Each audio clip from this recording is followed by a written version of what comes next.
Alright, man. Well, you can see here above me, we've made some progress in getting the second floor or the mezzanine for the Barnaminium. Now, we did have a big problem. I was using the jib and the tractor to get everything kind of set in place, but eventually it did max out, and the ceiling here is just over 10 foot high. It's 10 foot, you know, with the header and footer, an additional 3 inches, plus a little bit. And that did actually work out, like all the dimensions came out correct and all that. But we kind of ran out of lift, so we were having to get these C-purling lifted up onto pallets, and then the pallets onto the runners, which run across here, the 12-inch W-beam. And so we were starting to weld all that stuff. I had some help here, my brother, appreciate that very much. And like the third weld, the welder just shuts off. Like, it's running fine, the diesel's fine, all the maintenance that we did to it worked out. I have a video on that a couple videos back. If you want to check that out. But running great, except it stopped welding and stopped producing power altogether. So let's see if we can get in here and take a look at what happened. We'll talk about the alternate plan that I had and the gear for welding in the summertime when it's super hot like this.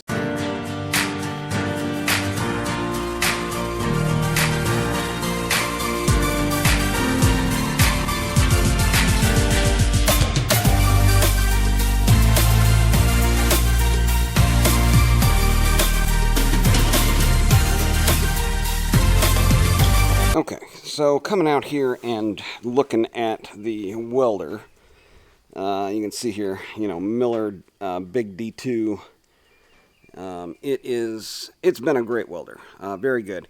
And the first thing I thought was this switch repair, right? I did a switch repair because the ceramic had broken out on that one, but that turned out not to be the case. And you can see here some of the troubleshooting that we've got into here. And I'm going to try to get a little bit of light on the situation, but right back there is a field wire that looks like came disconnected, and that runs across the rotor, you know, and basically generates the magnetic field, which then generates the power. So I've got some soldering gear set up here. Alright, well, I did have some issues with this generator initially. The Westinghouse, let's see, it's 9500 or 1250 peak running on gasoline, and that's how I've got it set up. They did honor the warranty on it, so that was good. But basically, I switched to my 110 or 120 volt welder, and that is a Lincoln machine. And, you know, of course, used extension cords.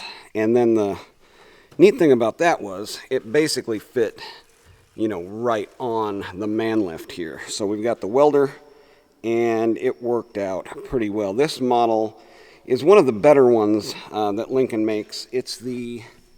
All right, well, here is the situation we found ourselves in. And, you know, of course, we were trying to troubleshoot this thing. And it's extremely difficult, but what we did, you know, we plugged in stuff off the 115 or the 120. Nothing was working there. Of course, nothing was working with the actual welding.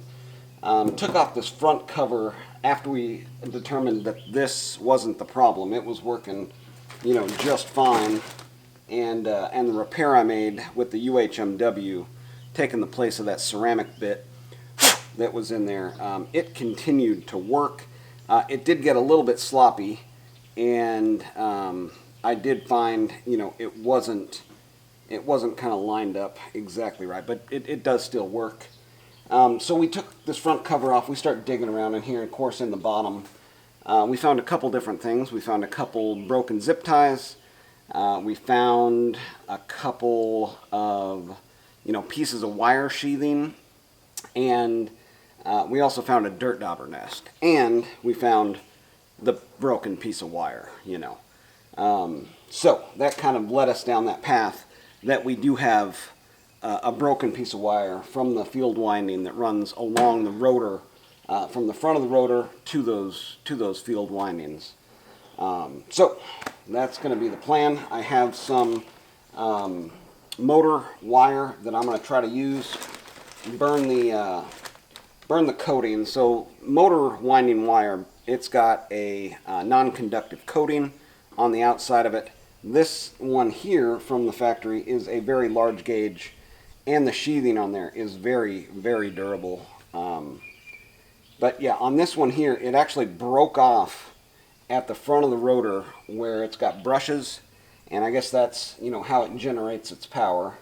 But yeah, all the sheathing was gone, and I guess it broke off, and then the centrifugal force pried it out, and it went around and like broke like some stuff off around the outside there. The main thing being those wire ties, and then eventually it just completely broke off. So we've got a little nub coming out from the center windings, which I'm going to try to hook onto, solder to, and then solder back to the front where we found the lug there.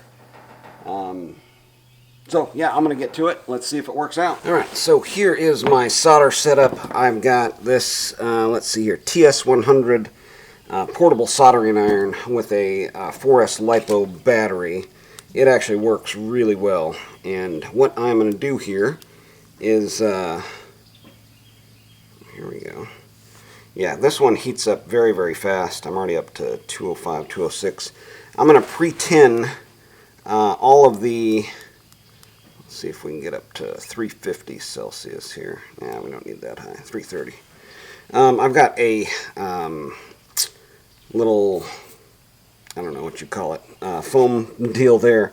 And what I want to do is I want to pre-tin, of course, my soldering iron, and also pre-tin the wire that I'm going to be using here. So I've got a couple little helpful tools, being these automatic kind of tweezer deals here. So let's see if we can get some solder kind of soaked in to the wire here before we go and do too much. Oops.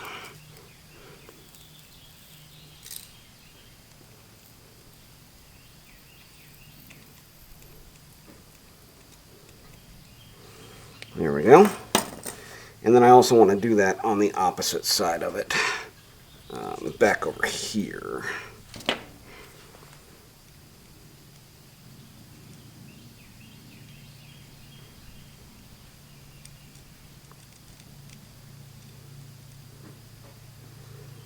Okay, we're pre-tinned there.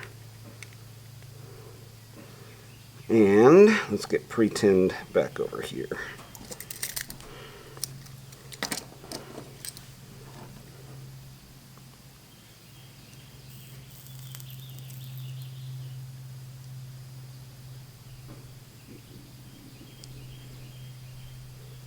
There we go. With a nice little glob on there. Get this pre-tin kind of all the way around here.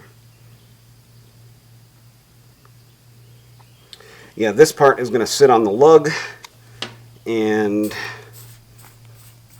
then this part I'm going to feed through that broken piece and try to crimp them together and have it run across. I think two of this, you know, this double wound like that should provide the same amount of conductivity in the wire. So let's try that. Okay, I know this is going to be extremely difficult to see, but right down in there along the rotor. Okay, there we go. Alright, you should just be able to see that piece of wire going back and forth that's now on there. So I hope you were able to see there. Yeah, that piece of wire running right across there. Now soldered. I don't know, you know, it's awfully tight in there. Trying to get a good solder joint is just not great. Of course, before I did all that, I took a lighter, burned the coating off of the wire so I could get a good, you know, solid soldering to it. Of course, using the Ruby Fluid Soldering Flux, best stuff there. Last thing I'm going to do is just run some zip ties around that rotor inside of there to hold that wire to it, and then we'll see if it'll weld. But let's talk a little bit before I fire it up and lose my audio here. What I'm wearing when I'm welding in the summertime like this. Typically, I'm just going to wear a t-shirt. I'm not doing anything overhead, and even if I did, you know, welding overhead for a man is a typical thing with a t-shirt on. but I do like to protect like my arms from at least sunburn. You know, these sleeves are not designed to like keep slag coming, you know, from coming through them. I do have a set of also Kevlar ones, but I also found that those really don't protect against slag. But yeah, I'm typically just wearing a welding cap, welding gloves, and with the stick welding, you can get away with just a regular pair of gloves also. A hat, and of course, you know, the welding cap there. So, I've got a piece of stick right here. Let's see if we can fire this up and see if it's going to weld.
Alright man, well that was fixing and repairing a Miller D2 that just all of a sudden stopped welding. I got to get this front cover back on there and a side cover back on there, but everything is working as it should, and it looks like everything's going to work out just fine. Anyways, thanks for joining me today. Anytime you like this type of stuff, make sure to hit that thumbs up, subscribe, do all the things down there you want to do. There's a $ with a heart if you were having problems, and this helped you out with your welder and saved you thousands from going to the repair shop to have it repaired.